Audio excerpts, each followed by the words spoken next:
السلام علیکم ورحمۃ اللہ وبرکاتہ۔ الحمد للہ الذی بیدہ الملک وهو علی کل شیء قدیر، واشهد ان لا الہ الا اللہ وحدہ لا شریک لہ، واشهد ان سیدنا و مولانا محمدا عبدہ ورسولہ، اما بعد۔ رمضان کا چل رہا ہے سلسلہ، تو اللہ کے محبوب صلی اللہ تعالی علیہ وسلم کا فرمان ہے، کم من صائم لیس لہ من صیامہ الا الجوع، وَكَم مِّن صَائِمٍ لَيْسَ لَهُ مِن صِيَامِهِ إِلَّا الْعَطْشُ۔ کتنے روزہ رکھنے والے ایسے ہیں جنہیں روزے میں بھوک کے سوا اور کچھ بھی نہیں بچتا، کتنے ہیں جنہیں پیاس کے سوا کچھ نہیں بچتا۔ دونوں الفاظ ہیں، بھوک کا بھی لفظ ہے، پیاس کا بھی لفظ ہے۔ ایک اس لیے فرمایا کہ روزہ تو رکھا ہے لیکن رزق حرام ہے، حرام رزق سے روزہ رکھا، بھوکا تو رہا لیکن اتنا ضرور میں کہوں گا حاضری لگ گئی، روزہ نہ رکھنے کا انشاءاللہ عذاب نہیں ہوگا، روزہ نہ رکھنے کی پکڑ نہیں ہوگی، لیکن روزے پر جو ملنے والا اللہ مل جائے، اللہ کی رضا مل جائے، وہ نہیں ہوگا۔ اتنی اس امت کے ساتھ یہ رعایت ضرور برتی گئی ہے۔ بہت سے لوگ کہتے ہیں اس کی تو رشوت کھاتا ہے، اس کی نماز کا اس سے کیا فائدہ، اس کا تو مال حرام ہے، یہ تو سود کھاتا ہے، اس کے حج کا اس سے کیا فائدہ۔ تو میں یہ کہا کرتا ہوں کہ اتنا فائدہ انشاءاللہ ضرور ہے کہ حاضری لگ گئی، نماز نہ پڑھنے کی پکڑ نہیں ہوگی، حج نہ کرنے کی پکڑ نہیں ہوگی۔ باقی حرام کھانے پہ پکڑا جائے گا تو الگ چیز ہے، اس میں تو کوئی شک ہی کوئی نہیں ہے۔ باقی اللہ جس کو چاہے معاف کر دے، کبھی دعویٰ نہیں کرنا چاہیے کہ اس کی بخشش ہو ہی نہیں سکتی۔ وَيَغْفِرُ مَا دُونَ ذَلِكَ لِمَن يَشَاءُ، اللہ نے کہا ہے بس ایک چیز معاف نہیں کروں گا، ان اللہ لا یغفر ان یشرک بہ، ایک میں شرک معاف نہیں کروں گا، وَيَغْفِرُ مَا دُونَ ذَلِكَ لِمَن يَشَاءُ، جس کو چاہوں معاف کر دوں۔ ایک بازاری عورت تھی پیشہ کرنے والی، اللہ کے نبی نے فرمایا ایک کتے پیاسے کو پانی پلایا، اللہ نے اس کو بخشش فرما دی۔ پیاسے کتے کو پانی پلانے پر بخشش، ساری زندگی کام کی چھوڑا بھی نہیں وہ کام، بخشش ہو گئی ایک کتے کو پانی پلانے پر۔ تو لہٰذا یہ کبھی نہیں کہنا چاہیے کہ اس کی بخشش نہیں ہو سکتی، یہ اس کا تو کوئی عمل قبول نہیں، اس کو تو نیکی قبول نہیں۔ یہ اللہ تعالیٰ کے ہاں معاملہ ہے، بہت کریم اور رحیم ذات سے واسطہ ہے۔ کسی ایسے ہم اللہ کو دنیا کے بادشاہوں پہ قیاس نہ کریں، وہ تو ورا اور ولا ذات ہے، اس کے 99 صفاتی نام جو اللہ کے نبی نے ہمیں بتائے ہیں، اس میں صرف ایک نام المنتقم، وہ ہے جلال کو ظاہر کرتا اور غصے کو ظاہر کرتا، باقی 98 تو رحمت ہی رحمت ہے، محبت ہی محبت ہے، شفقت ہی شفقت ہے، پیار ہی پیار ہے۔ اللہ سے بڑھ کر پیارا کون ہو سکتا ہے؟ تو روزہ رکھا، ملا کچھ نہیں، کیوں؟ رزق حرام ہے، رشوت کے پیسہ ہے، سود کا پیسہ ہے، چوری کا پیسہ ہے، ڈاکے کا پیسہ ہے، بھتے کا پیسہ ہے، اور جتنے اس وقت چل رہے ہیں۔ یا رزق تو حلال ہے لیکن سارا دن غیبت ہے، جھوٹ ہے، گالی ہے، مار پیٹ ہے، ظلم و ستم ہے، ناپ تول میں کمی ہے، حق تلفی ہے، مزدور کو مزدوری نہیں دی، ملازم کو ڈانٹ ڈپٹ میں ظلم و ستم تک پہنچ گئے، تھوڑی اس کی کمی پر، تھوڑی اس کی غلطی پر زیادہ اس کو سزا دی۔ یہ ساری وہ چیزیں ہیں جو کبیرہ گناہ ہے، ماں باپ کی نافرمانی ہے، جوا کھیلنا ہے، جھوٹ بولنا ہے، سود کھانا ہے، یہ ساری وہ چیزیں ہیں جو ہمارے روزے کو خراب کر دیتی ہیں، برباد کر دیتی ہیں۔ تو روزے کو بچانے کے لیے گناہوں کا چھوڑنا، اور گناہ کا چھوڑنا اس کو اللہ کے نبی نے معیار عبادت بنا دیا۔ میں قربان جاؤں، میرے نبی نے فرمایا کہ سب سے بڑا عبادت گزار کون ہے؟ جو ساری رات تہجد پڑھے؟ نہیں۔ جو سارا سال روزے رکھے؟ نہیں۔ یہ تو 10 کروڑ میں ایک بھی ایسا نہیں کر سکتا۔ میرے نبی نے وہ پیمانہ بتایا کہ میں بھی کر سکتا ہوں، آپ بھی کر سکتے ہیں، بچے بھی کر سکتے ہیں، بوڑھے بھی کر سکتے ہیں۔ اس میدان میں سب ریس لگا سکتے ہیں، ہاتھ بھی نہیں، پاؤں بھی نہیں، وہ بھی ریس لگا سکتے ہیں۔ میرے نبی نے فرمایا اتق المحارم تکن اعبد الناس۔ ابو ہریرہ رضی اللہ تعالیٰ عنہ سے فرمایا، پوری حدیث آپ کو سناتا ہوں۔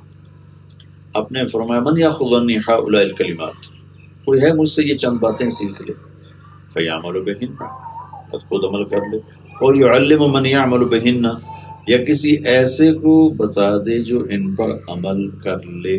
میں قربان جاؤں، آگے بتانے کے لیے خود عمل کو بھی شرط قرار نہیں دیا کہ پہلے خود عمل کرو پھر کسی کو کہو. ہمارے پورے ملک میں یہ غلط مفروضہ قائم ہے کہ کسی کو خیر کی بات اس وقت کہو جب تم خود بھی عمل کرتے ہو. یہ مشہور حدیث ہے اور صحیح حدیث ہے اور سارے بڑی 6 کتابوں میں یہ ہے. آپ نے فرمایا کہ کوئی ہے مجھ سے چند باتیں سیکھ لے، خود عمل کر لے یا کسی عمل والے کو بتا دے. تو معلوم ہوا کہ کسی کو بتانا ہر حال میں ہمارے ذمے ہے، چاہے اپنا عمل ہو یا نہ ہو، وہ خیر ایک الگ بات ہے. تو ابو ہریرہ کہنے لگے یا رسول اللہ میں تیار. تو آپ نے فرمایا، آپ نے ان کا ہاتھ پکڑا اور یوں انگلی یوں نا ایسے انگلی کو ایسے اپنے ان کی ہتھیلی کے ساتھ لگایا اور فرمایا کہ اتق المحارم تکن اعبد الناس. ابو ہریرہ گناہ چھوڑ دے سب سے بڑا عبادت والا بن جائے گا. فی الحال میں اسی مضمون کو بیان کرنا چاہتا ہوں لیکن پوری حدیث سناتا ہوں. ارض بما قسم اللہ لک تکن اغنى الناس. قناعت کر لے سب سے بڑا مالدار بن جائے. قناعت کا کیا مطلب ہے کہ دنیا کی ریس لگانا چھوڑ دے. کمانا نہیں، ریس لگانے والا ہمیشہ بھوکا ہوتا ہے، چاہے وہ بلینئر ہو، چاہے وہ خربوں پتی ہو، چاہے سونے چاندی کے محلوں میں رہتا ہو. اگر وہ ریس میں ہے تو اس سے بھوکا اور فقیر کوئی نہیں، اور جو اپنی مرضی سے کماتا ہے اور جاتا ہے اس سے بڑا غنی کوئی نہیں. تو آپ نے فرمایا ریس لگانا چھوڑ دے سب سے بڑے غنی بن جاؤ. پھر تیسری انگلی کو ایسے یوں نیچے کیا اور فرمایا احسن الی جارک تکن مؤمنا. پڑوسی سے اچھا سلوک کر چاہے کوئی بھی ہو تو ایمان والا بنے گا، کامل ایمان والا بنے گا. چوتھی انگلی کو ایسے نیچے کیا احب للناس ما تحبه لنفسک تکن مسلما. جو اپنے لیے پسند ہے وہ دوسروں کے لیے پسند کر تو پکا مسلمان بنے گا. پھر پانچویں کو ایسے کیا لا تکثر الضحک فإن کثرۃ الضحک تمیت القلب.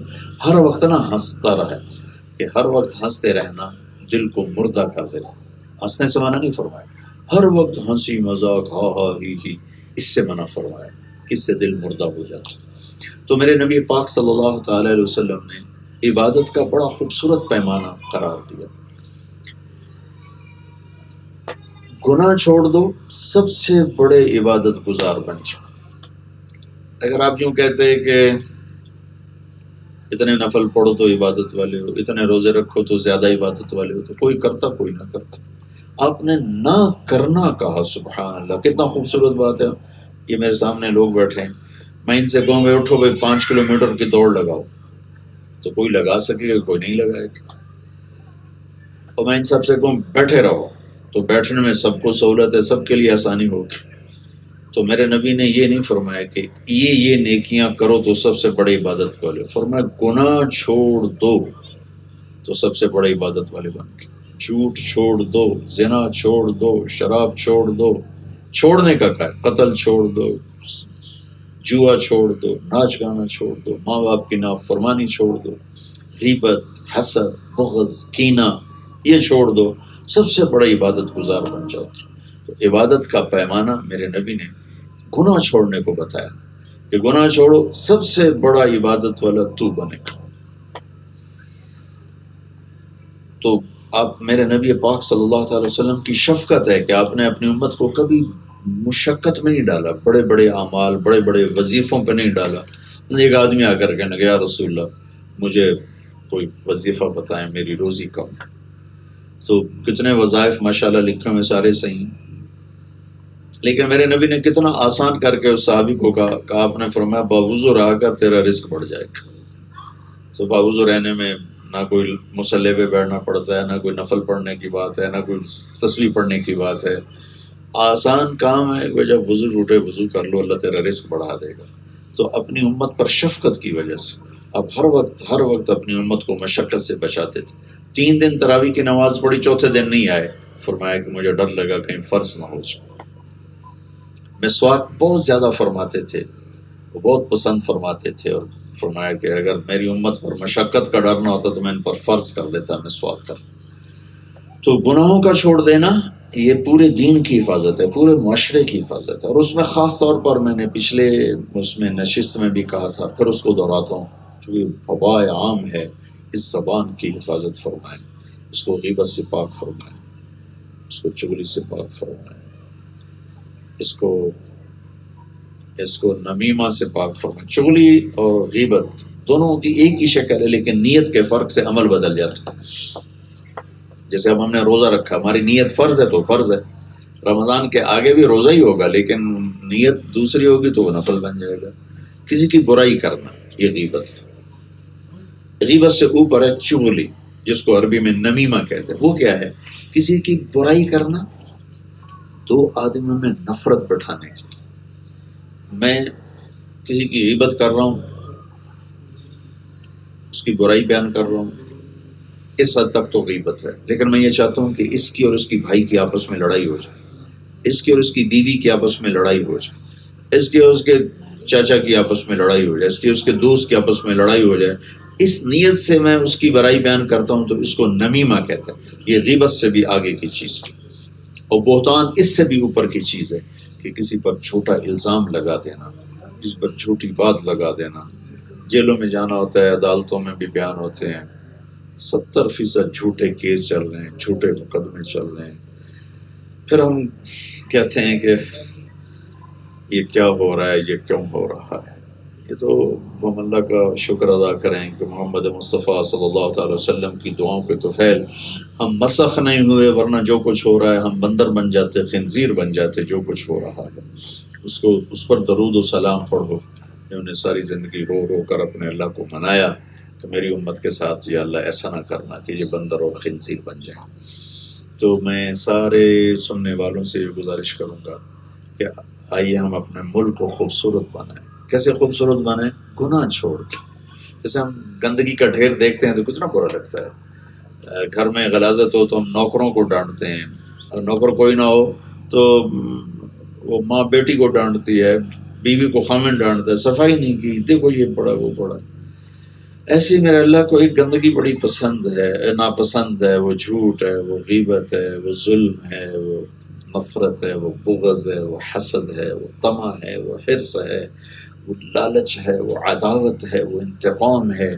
یہ غلاظت کے ڈھیر ہیں سارے ملک میں، ایسے بدبو پھیلی ہوئی ہے۔ تو آئیے ہم صفائی مہم شروع کریں۔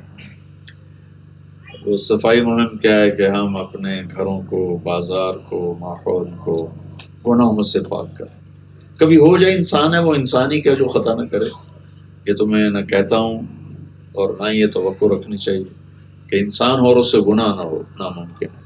ہوگا تو پھر کرنا کیا ہے؟ توبہ کرنی، استغفار کریں کہ اللہ سے معافی مانگیں، ہوگا جو معاف کیا۔ اور اس کا معافی کا دربار اتنا کھلا ہے کہ وہ کہتا ہے کہ اتنے گناہ کر کے آسمان کی چھت کو لگا دے، پھر صرف ایک دفعہ کہہ دیا اللہ معاف کر دے، جاؤ معاف کر موج کرو۔